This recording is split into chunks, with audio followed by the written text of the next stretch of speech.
મારું નામ પંકજ કુમાર વણીલાલ રૂપેરા. મારી ઉંમર 56 વર્ષ.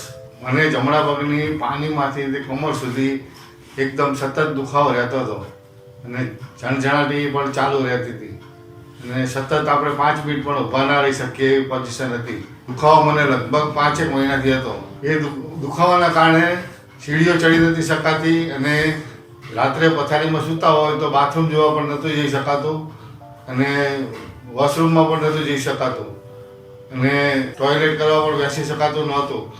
બ્રશ તો એક બાજુ વાત કરી, બ્રશ કરવા માટે થઈને પથારીની અંદર જ બ્રશ કરવું પડતું હતું. અમે વિડીયો જોતા જોતા અમને ખ્યાલ આવ્યો કે લીવવેલ હોસ્પિટલમાં આની ટ્રીટમેન્ટ થાય છે અને 1-2 જણાએ સજેશન કરેલું અને અમારે ત્યાં લોકલ એક જણાએ ત્યાં આગળ ટ્રીટમેન્ટ લીધેલી. એના હિસાબે અમે ત્યાં આગળ એપોઇન્ટમેન્ટ લઈને એમને બતાવવા માટે ગયા હતા. અમે હોસ્પિટલમાં દાખલ થયા ત્યારે રિસેપ્શનમાં બેન હતા, એમણે બહુ જ વ્યવસ્થિત રીતે જવાબ આપ્યો. બધું અમને પૂછ્યું, ડિટેલ પૂછી બધી. દરેક સ્ટાફ બહુ જ સારો સરસ છે અને માયળો પણ છે. સાહેબને સમજાવવાની રીત બહુ જ સરળ અને સાદી અને સીધી અને સિમ્પલ હતી અને જે કંઈ હોય તે સ્પષ્ટ અને એ રીતે જ એમણે વાત કરી હતી. કમરમાં ઇન્જેક્શન મુકાવવાના બાબતમાં અમને પહેલાં થોડો ડર લાગેલો, કેમ કે આનાથી શું થાય એમ, કમરમાં દુખાવો રહેશે, મણકામાં દુખાવો રહેશે કે ઇન્જેક્શન લગાવે એનાથી દુખાવો રહેશે. પણ સાહેબે એમની એવી સરળ ભાષામાં અમને સમજાવ્યું કે તમને આમાંથી કશું જ નહીં થાય અને સહેજ પણ દુખાવો નહીં થાય, તમે 24 કલાકની અંદર ચાલતા થઈ જશો, એની મારી ગેરંટી છે. મને ઓપરેશનમાં લઈ ગયા પછી 20 મિનિટની અંદર આ બધી પ્રક્રિયા પતી ગઈ હતી અને જ્યારે ઓપરેશન ચાલતું હતું ત્યારે સર મારી જોડે વાતો જ કરતા હતા. ઇન્જેક્શન લીધા પછી તરત જ 12 કલાકની અંદર આરામ મળી જાય છે અને હું જે બાથરૂમ જવાની જતો, ટોયલેટ જવા નહોતો જઈ શકતો, એ હું રૂબરૂ જાતે કોઈના પણ સહારા વગર હું ટોયલેટ અને વોશરૂમ સુધી જઈ શક્યો હતો. અમે ઇન્જેક્શન લીધા પછી મને 1 મહિનો થયો પણ અત્યારે એટલું બધું સરસ અને સારું છે કે હું સરસરાટ દાદરા ચડી ઉતરી શકું છું, ટોયલેટ જઈ શકું છું, બીજું મારું પોતાનું કામ હું જાતે કરી શકું છું, વજન થોડું ઘણું ઉંચકી શકું છું.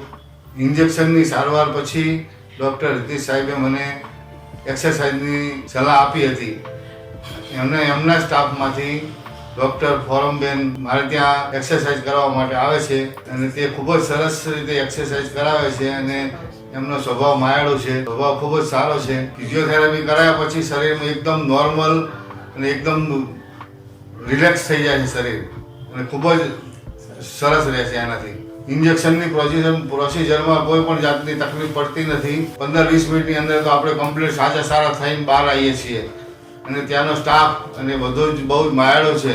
મારું નામ બીનાબેન પંકજભાઈ રૂપીરા છે. આ મારા હસબન્ડ છે. તો એમની તકલીફ જોઈ જ શકતા નહોતા. અમને એમ થાય કે પીડા એ જ સહન કરે છે, અમારાથી પીડા નહોતી જોવાતી. ખૂબ જ પીડા થતી હતી અમને કે રાત્રે સૂઈ શકે નહીં, બેસી શકે નહીં, જમવા બેસવું તો બેસી શકે નહીં અને ચાલવાની એવી તો વાત જ નહીં. એ રડી પડતા હતા કે હવે એમ કે મારાથી ચલાશે પણ નહીં.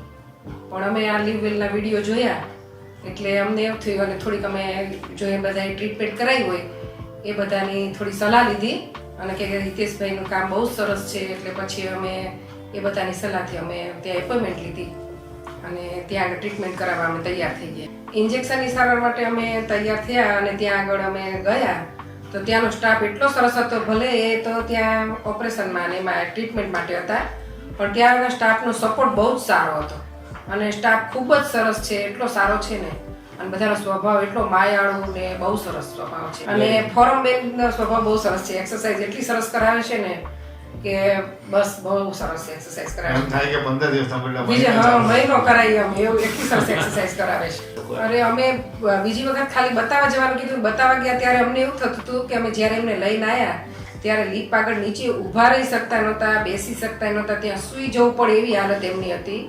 પણ પછી બતાવવા ગયા ત્યારે આપણને એમ થાય કે બહુ જ સરસ હવે થઈ ગયું છે. તરત જ સારું થઈ ગયું હતું 20 મિનિટમાં જ એમને ઇન્જેક્શનની ટ્રીટમેન્ટ કરી પછી 20 મિનિટમાં તેમને બહુ સરસ થઈ ગયું. પોતે જ એવું સરસ ફીલ કરતા હતા કે ના હું રિલેક્સ થઈ ગયું એકદમ. નહીતર તો પીડા થાય કે એવું કશું જ નહીં, કંઈ જ નહીં. બહુ સરસ છે. હું તો કહું ઇન્જેક્શનની ટ્રીટમેન્ટ બધાએ કરાવવી જોઈએ, સારી છે એમ.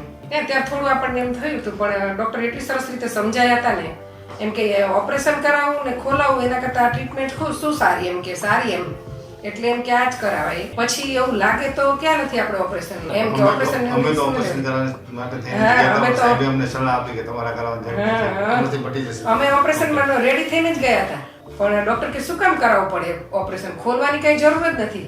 ઇન્જેક્શન થી મળતું હોય તો ઓપરેશન શું કામ કરાવવું પડે? એટલે પછી અમે તમને ઇન્જેક્શન ટ્રીટમેન્ટથી સારું થઈ જશે. સારું થઈ જશે એવું એમણે કીધું.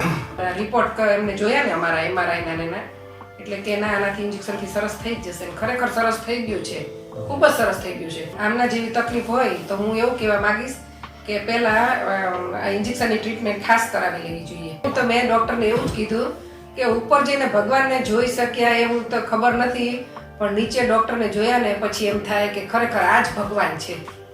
એટલું સરસ કામ છે. અને હું તો કહું છું ખરેખર કોઈ ગાદીની મણકાની કાંઈ પણ તકલીફ હોય ને તો સીધું લીવ હોસ્પિટલમાં પહોંચી જવાય, આડાવડા ક્યાંય જવાય નહીં.